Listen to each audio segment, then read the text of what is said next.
ওয়াকুলিল আমালুকুম, অতি শীঘ্রই বান্দার আমল আল্লাহ দেখবে, এতে কোনো অবজেকশন নাই।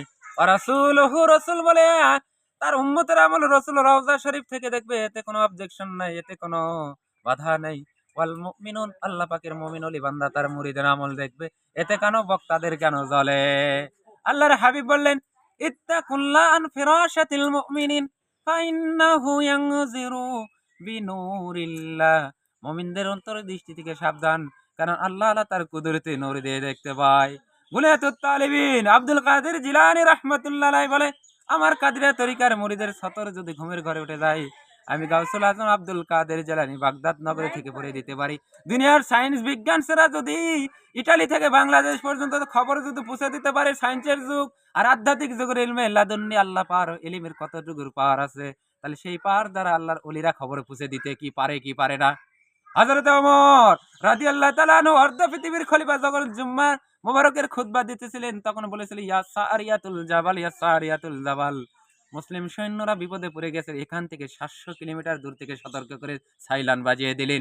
তখনকার যুগের সাইলান ছিল না, কিছুই ছিল না, আধ্যাত্মিক জাহারের পাহাড়ের নিসবত সহবত তাআল্লুক গুড কানেকশন ছিল, তখন তিনি সতর্ক করে দিলেন। আর আমিরুল মুমিনের এই ভবিষ্যৎবাণী মুসলিম সৈন্যবাহিনী 7 দিন পরে সে তার সত্য ঘটন করলো। বলো সুবহানাল্লাহ। আল্লাহ বলেন, ইত্তাবিউ, তোমরা অনুসরণ করো, মা আনজালনাল্লাহ, যা নাযিল করে ইলাইকুম, তোমাদের প্রতি মির রাব্বিকুম, প্রতিপালক, ওয়ালা তাত্তাবিউ মিন দুনিহি আউলিয়া, আল্লাহকে বাদ দিয়ে কোনো বন্ধু গ্রহণ করে না। আমরা নামাজ পড়ি, রোজা করি, হজ করি, যাকাত দিই, আল্লাহকে কি বাদ দিই? যারা নামাজ পড়ে না, রোজা করে না, হজ করে না, গাঞ্জা বাবানে পড়ে থাকে, মাজার একতারা দোতারা সেতারা বাজায়, ওই সমস্ত বাতিলদের বিরুদ্ধে আমাদের অবশ্যই কঠোর অবস্থান করতে হবে। কথা ঠিক না বেটে? ইন্না রাহমাতাল্লাহিল করিবুম মিনাল মুহসিনিন, সূরাতুল আরাফের 56 নম্বর আয়াত।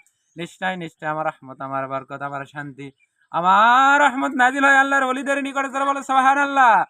তাহাদু তাহাবু, তোমরা পরস্পর হাদিয়া দাও, এতে মহব্বত সৃষ্টি হবে। আল্লাহর ওলিদের দরবারে 10 টাকা হাদিয়া দিলে কেন শিরক আর বিদআত হতে হয়? আর 1 ঘন্টা ওয়াজ করে 70,000 টাকা বিকাশে মারা দিতে, ওখানে তোমার ফতোয়া আসে না কেন? কথা ঠিক না বেঠিক?